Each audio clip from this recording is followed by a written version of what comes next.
اخينا بتاع الكيا ده عمال يشد معانا.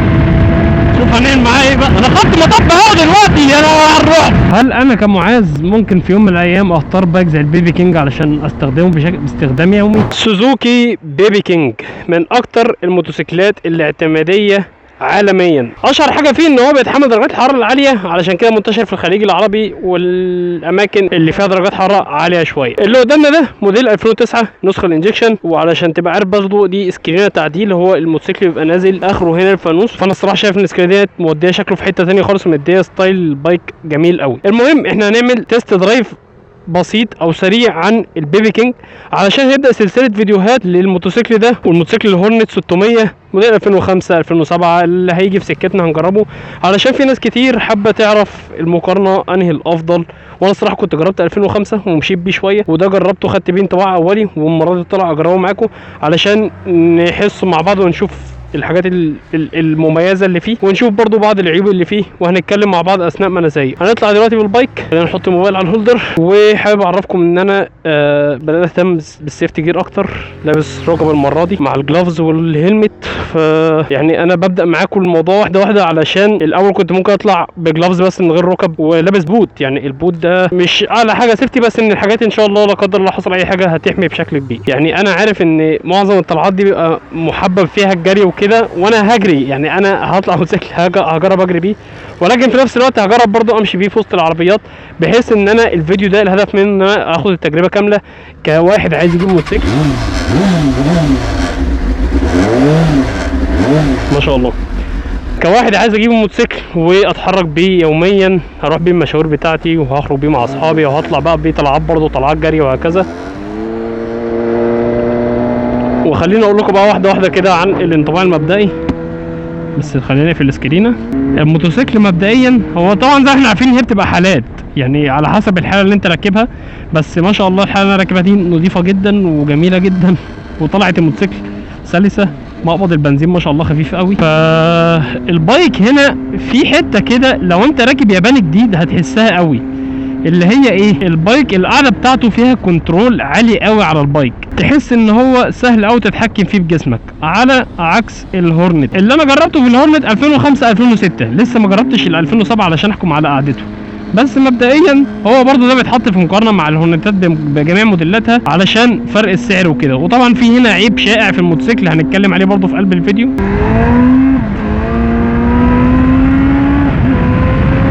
برضه البايك اللي انا راكبه ده العلبه اللي فيه ستوك، والصراحه صوتها جميل. هي طبعا لو في حاجه تعديلها هتدي صوت اعلى، ولكن الستوك بتاعه حلو، بالذات لو انت جاي بسرعه بيه بيبقى صوته جميل قوي.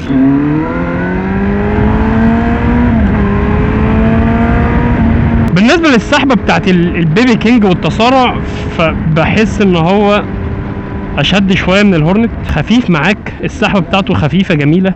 الهورنت بحس ان مقبض البنزين تقيل معاك في كذا موديل انا جربته، مش يعني ممكن تكون مثلا مقبض البنزين بتاع البايك بعينه اللي انا جربته تقيل شويه، لا ده الموضوع هنا تحس ان هو اخف. وخلينا طبعا متفقين ان ده انجكشن، فاكيد تلقائي هيديك اداء احسن، ولكن احنا بنتكلم في فكره الفئه السعريه، ان هو ساعات بيتحط في فئه سعريه مع نفس الموتوسيكلات الهورنت اللي هي 2006 مثلا، ممكن تطلع بقى 2007 لو انجكشن هورنت بتبقى اغلى بقى، اغلى بحبه حلوين. من الحاجات الغريبه هنا برضو او اللي تدل على قوه البايك، ان انت ممكن تبقى ماشي على سرعه 120 وماشي على الثالث مثلا، وتيجي تزود بنزين تلاقيه بيفرق معاك برضو. دي حاجه يعني جامده. السكرينه دي جامده والصراحه عامله شغل حلو، بحيث ان انا لما اجي اجيب سرعه ولا حاجه وانزل تحتها كده زي الباكات الريسنج هتعمل شغل في الايروديناميك. والحوار ده كنا بنتكلم فيه انا واياد اللي معايا في المعرض، يعني ان ممكن انت تركب سكرينه، فكنا بنقول ان هي ممكن تاخد كميه هواء اكبر، هيقلل من السرعه، ولكن انت كده كده جسمك بيبقى عامل زي زاويه 90 كده، فبياخد هواء اكتر اصلا من السكرينه. فكون ان السكرينه واخده الانسيابيه دي والهواء بيعدي من فوقيك، ده بيخلي الموضوع احسن بكتير من لو انت مش مركب سكرينه اصلا. والموضوع ده مفتوح للنقاش، اتمنى اعرف رايكم برضو في التعليقات.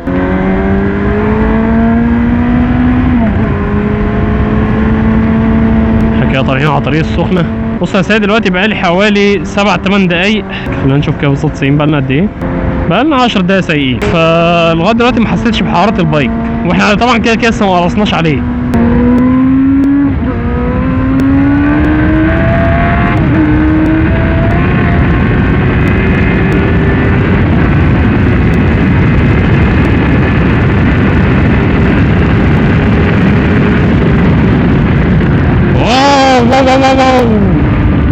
يا جماعة ده البايك استجابته للسرعة الله اكبر جميلة. اخيرا ده بيشد معانا ولا ايه؟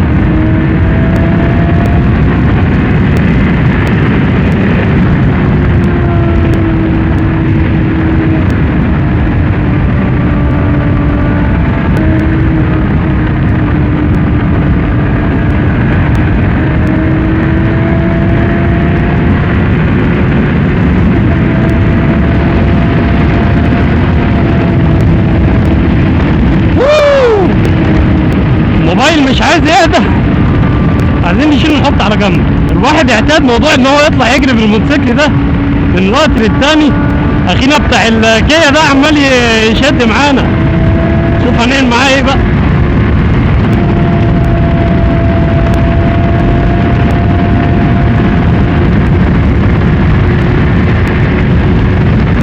صعبان عليا حالي.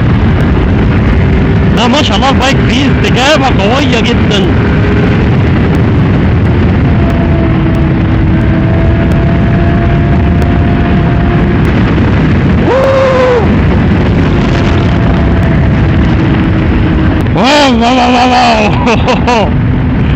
يا نهار ابيض يا جماعة، ده اسهل موتوسيكل طلعت جريت بيه قبل كده لغاية دلوقتي. يعني ما جربتش موتوسيكلات كتير، بس الموضوع هنا سهل جدا جدا. تحكم، تسارع، الموضوع مش حاسس طبعا بوزن البايك ان هو تقيل. الموضوع جميل جدا ما شاء الله. طب انا ههدي السرعه شويه دلوقتي، وفرضا ان انا واخد البايك ده عايز اروح بيه سفريه مثلا، هروح بيه العين السخنه. فلو انا ماشي دلوقتي على سرعه 150 145، فعايز اقول لك ان البايك هو طبعا مرتاح جدا. وانا حاسس ان الموضوع سهل، القعده كويسه.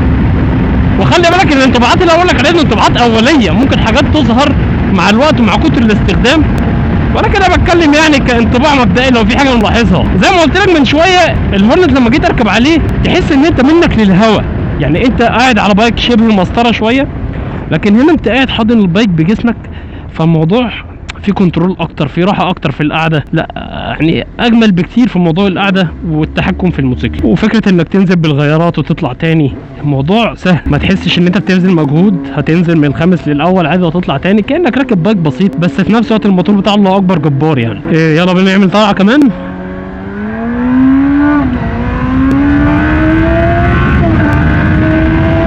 لا استنى الاول نشيل التليفون ده لان هو موترني اصلا كل شويه بيتحرك.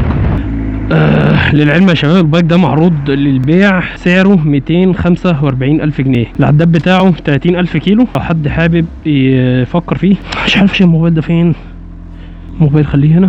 لو حد يفكر ان هو يجي يبص عليه ولا حاجه، ينورنا في معرض موتور جراج، هيكون يعني متوفر باذن الله. خلينا نطلع طلعه بقى حلوه كده.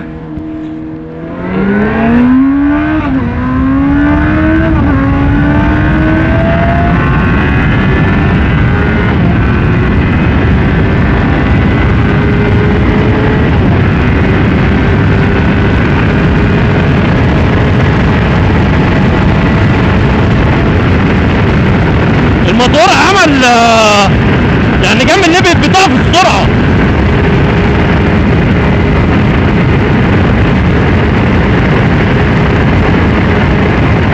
اوه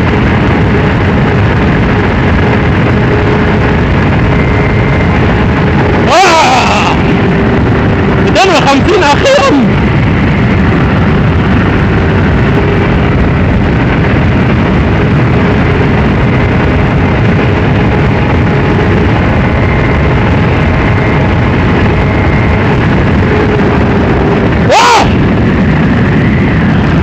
مطب اهو دلوقتي انا على الرعب ده يا جماعه ما شاء الله. هو اولا انا اول مره بقى اعدي سرعه 250، يعني لما طلعت بال 600 ما جبتهاش بالسهوله دي اللي هي 600 ار.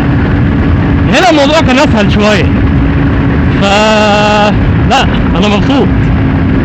نرجع لورا كده شويه واقول لك هو انا ليه لو مسافر هفضل ماشي مثبت سرعه 150 مثلا، لان طبعا انت لما بتبقى جايب سرعه عاليه شويه بيبقى فيه هوا شديد جاي عليك، فده اولا بيتعبك، ثانيا بيستهلك بنزين اكتر، ثالثا انت بتبقى متنشن شويه بقى عشان ماشي على سرعه، فالموضوع بياخد منك يعني جهد اكتر في السواقه.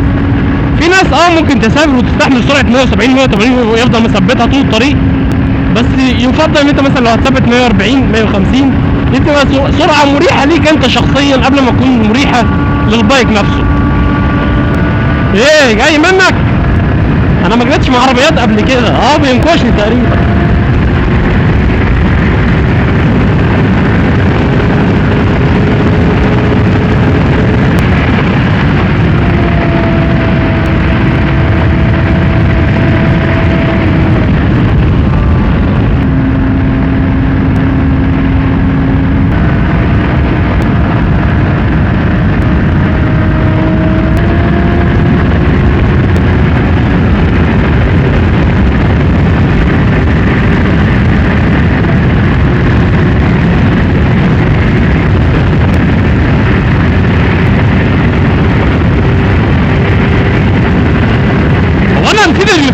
انا المفروض ارجع دلوقتي.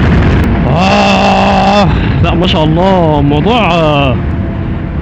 موضوع فيه دلوقتي تاني واحد بيطلع يجري، فالموضوع فيه انا تنحت. اوعى الجري بالموتوسيكلات ده بيخلي الواحد والله يطلع بره المود تماما تماما. ده راجل جاي ورايا.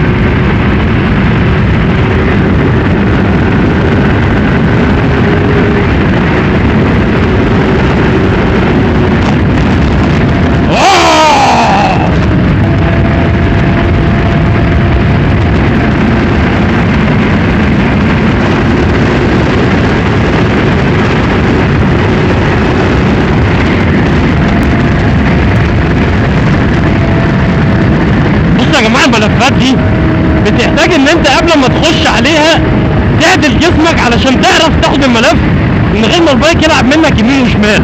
احنا ما اتكلمناش لغايه دلوقتي عن استخدام الفرامل، كان ممكن نستخدمها دلوقتي.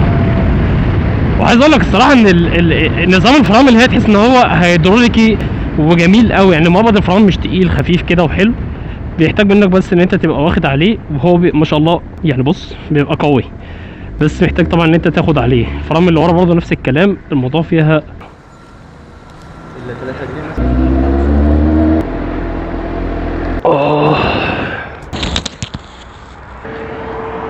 بص هو انا كده يعني خدت فكره كويسه قوي عن اداء البايك ده وهو في الجري وكده. محتاجين بس ان احنا نطلع دلوقتي نتحرك بيه جوه المدينه شويه علشان نشوف بقى الحاجات التانية اللي احنا بنتكلم عليها. هو ما شاء الله في حته ان انت الطريق مفتوح.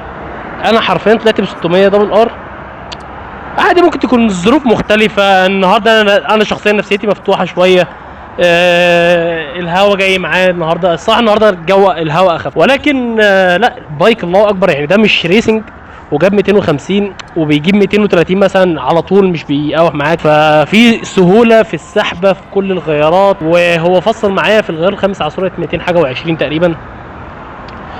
بس كل ده كوم بقى، والتحكم في البايك نفسه سهل قوي، ما تحسش بخطوره شويه وانت جايب سرعه. الموضوع حلو جميل. قبل ما نطلع بقى تاني دلوقتي عايزكم تتابعوا معايا السلسله دي، لان هي مش هقدر احكم فيها من فيديو او اتنين، ممكن مثلا نعمل 3 4 فيديوهات مقارنات بين السوزوكي بيبي كينج وبين الهورنت بشكل عام. بس انا من وجهه نظري عشان تبقى المقارنه عادله شويه، ده يتقارن بالهورنت اللي هو الانجكشن اللي هو 2008 مثلا، ولكن اللي بيخلينا نقارنه بين مثلا بالهورنت 2006 مثلا 2005 و2002 حته التسعير شويه، لان الهورنت سعره بيبقى ماسك سعر احسن لانه سوقه ماشي اكتر في مصر، ولكن الكواليتي في البيبي كينج انا شايفها اعلى بكتير الصراحه، ودي حاجه معروفه. بس خليني اقول لك بقى العيب الشائع في الموتوسيكل ده، ان الشاسيه بتاعه، ودي حاجه انا ما جربتهاش او ما شفتهاش بعيني، بس معظم الناس بتقول ان الشاسيه بتاعه في الحوادث بيتقطم. انا شايف ان الموضوع منطقي، يعني انا لو عملت حادثه اكيد الشاسيه هتاثر، بس معنى كده ان الهورنت مثلا ممكن يكونش بيتاثر بسرعه البيبي كينج في الحوادث. فدي حاجه انا كمعاذ يعني لو هشتري او هفكر مش هحطها في الحسبان قوي، لان ايه يعني الواحد لو قعد يفكر في الحوادث كتير مش هيشتري اصلا. فلغايه دلوقتي انا شايف البيبي كينج اداؤه جميل قوي. زي ما قلت لكم في الفيديوهات اللي جايه هنتابع اكتر، وهنطلع دلوقتي نشوف برضو بقيه المميزات بتاعته واحنا سايقين. احنا دلوقتي يا جماعه نزلنا على او نازلين يعني على الطريق دائري، زي ما احنا شايفين بقى الطريق دلوقتي زحمه شويه وفي عربيات وبتاع، علشان نشوف نحس بقى الموتوسيكل شويه لو انا بقى نازل مشوار وفي زحمه كتير، شوف الموتوسيكل يعمل معايا ايه. وعايز اقول لك على حاجه، انا دلوقتي مخلص طريق السخنه لسه راجع، لغايه دلوقتي مفيش حراره طالعه على رجلي جامده، او اصلا مفيش حراره طالعه على رجلي. فما اعرفش الموضوع ده عادي ولا هو الموتوسيكل ده مميز بحاجه زي كده فعلا. عارف بقى انت لما تخش في وسط العربيه كده بتبقى عايز تطلع من وسطها، فتشوف بقى الموتوسيكل ده يبقى خفيف معاك في الحركه ولا هتشيل هم كل غرزه هتاخدها. ودلوقتي بقى بص دلوقتي حالا بقى بدات تحس بالحراره. طبعا الموتوسيكلات دي بتحب الهواء اكتر، وبتحب ان انت يبقى فيه براح قدامك، ما بتحبش يبقى فيه زحمه، وان انت تبقى ماشي على غيار قليل او قرب. يا نهار ابيض، شفت دلوقتي الموتوسيكل بقى امرك معايا. دي الحاجات بقى اللي محتاج تاخد بالك منها، ان انت راكب بايك قوي فمش سهل تفرمل بسرعه، علشان يعني بيظهر معاك مواقف مفاجاه مره واحده، فلازم تبقى عامل حساب كل حاجه. واستخدامك للفرامل لازم تكون حافظ الفرامل بتاعتك استخدامها عامل ازاي، والكنترول عليها، وازاي توقف البايك بتاعك في اسرع وقت ممكن، وده بياخد تدريب كتير. هو المره دي الطريق زحمه بزياده. بالمناسبه الموتوسيكل ده ناقصه علبه شكمان. الموتوسيكل ده لازم يركب فيه علبه شكمان تديه احساس عالي قوي. الموتوسيكل اللي راكبه بالتحديد الصراحه الموتور بتاعه روحه حلوه كده، خفيف وجميل، ودي من الحاجات اللي مسهله يعني البايك ما شاء الله طلع بالاداء الجميل ده. زي ما بيقولوا الموتور بتاعه حرير يعني، فاهم؟ شايف بتاع سوزوكي ده متهور. انا راكب سوزوكي على فكره. هنطلع بقى محور حسب الله الكفراوي. بصوا احنا دلوقتي بقى لنا بتاع حوالي 10 دقايق ماشيين في الزحمه. لغايه دلوقتي درجه الحراره قلت لكم عليها ان هي طلعت سيكه، هي لغايه دلوقتي ثابته يعني ما زادتش جامد. طبعا درجه الحراره قدامنا هنا 87، يعني انا اصلا مسقط ان درجه الحراره مكتوبه قدامنا، بس انا بكلمكم على احساس انا لما كنت سايق موتوسيكل ورجلي. انا عايز اقول لكم ان الموتوسيكل التي 250 بتاعي الحراره بتطلع بحس بيها على رجلي برضو، فالموضوع بيبقى يعني ليه تأثير على حوار انك تحس بيه وما تحسش بيه. وبالتالي طبعا في الصيف الموضوع بيبقى صعب، يعني لما تخش في زحمه ببايك زي ده، لا الموضوع مش هين خالص. غلط على البايك نفسه، وغلط على عليك انت شخصيا، ان انت بتبقى خلاص هتولع. ودي من الحاجات المميزه بقى عموما في شركه سوزوكي، ان هي اصلا مشهوره بالاعتماديه لابعد الحدود. المواتير بتاعتها قويه جدا واعتماديه جدا ما شاء الله، بتستحمل درجات الحراره العاليه. اما بقى بالنسبه لاستحمالك انت لدرجه الحراره العاليه دي، فدي حاجه ترجع لك انت بقى تستحمل ولا مش هتستحمل. هو في كل الاوضاع يكون اكيد احسن من لو بايك 1000 سي سي، طبعا بيبقى بايد نار تحتيك مش سخن. بس عايز اقول برضو ان الهندله بتاعت المطبات هنا في البايك كويسه. انا من ساعه ما طلعت بالبايك ده وانا ما بستخدمش فرامل قدام كتير، لان انا لسه ما خدتش على الموتوسيكل ان هو مش بتاعي، فاستخدام الفرامل مش بالجرأة اللي هي. ولكن لغايه دلوقتي انا عايز اقول لك ان الدنيا مش مستاهله قوي، انا بالانجن بريك الدنيا حلوه قوي. طيب عشان خلاص بقى الكاميرا هتفصل، خلينا نلخص التجربه. وقبل ما ابدا كلام خلينا متفقين ان دي تجربه غير كافيه علشان نسد بيها الموضوع، ولكن اثناء بقى ما احنا بنجرب الفتره الجايه موتوسيكلات كتير متنوعه هنعرف ايه الفرق بينه وبين البايكات التانية، وهو بشكل خصوصي هنتكلم عليه دلوقتي. اكتر حاجه مميزه في الموتوسيكل بالنسبه لي ان هو مديك احساس السهوله في السواقه، مديك احساس السهوله في التسارع، في الفرمله، في الهاندلنج بتاع البايك. انت راكب بايك مسيطر عليه بجسمك كويس جدا. توزيع الوزن على الموتوسيكل جميل من وجهه نظري، احسن من الهورنت بكتير في حته توزيع الوزن بتاع البايك. الموتور اقوى، وبالنسبه للشكل البايك برضو فهو الشكل ده عاجبني باللون الاسود مع السكرينه دي، هم دول عجبوني. لكن البيبي كينج مش يعني شكله مش احسن حاجه كشكل بايك عموما. لكن لما تقارنه مثلا بالهورنت 2006 بالفانوس المدور ده هتحس ان هو يعني بعد ان هو شكله مش حلو، لا هو احسن. بالنسبه لقطع غياره فهي بتبقى اقل انتشارا شويه من الهوندا بشكل عام، وبتبقى تقريبا اغلى برضو حاجات بسيطه. هل انا كمعاذ ممكن في يوم من الايام اختار بايك زي البيبي كينج علشان استخدمه باستخدام يومي؟ والله يعني انا ما عنديش اجابه صريحه، ولكن مش بعيده ومش صعبه وعادي. طبعا هتحتاج مني متطلبات معينه، سواء مصاريف تشغيل او لايف ستايل مختلف شويه، ولكن حاسس ان الموضوع مش بعيد قوي ان بايك زي ده ممكن استخدمه استخدام يومي. ممكن يعني لو يا نهار ابيض بيسرم عليا، ممكن لو اجيب بايك زي ده اجيب جنبيه سكوتر صغير للتحركات الداخليه. مثلا انا دلوقتي في المعادي، لو انا لازم مشوار في جوه المعادي اكيد هاخد السكوتر واتحرك بيه. وبس على كده يا رجاله، يا رب تكونوا استفدتوا من الفيديو ده وقولوا لي متحمسين معايا في السلسله الجديده من الفيديوهات دي ولا لا. اللايك بتاعك هيثبت ده، ورايك تحت في التعليقات برضه هيثبت ده، واشوفكم فيديو جديد. السلام عليكم.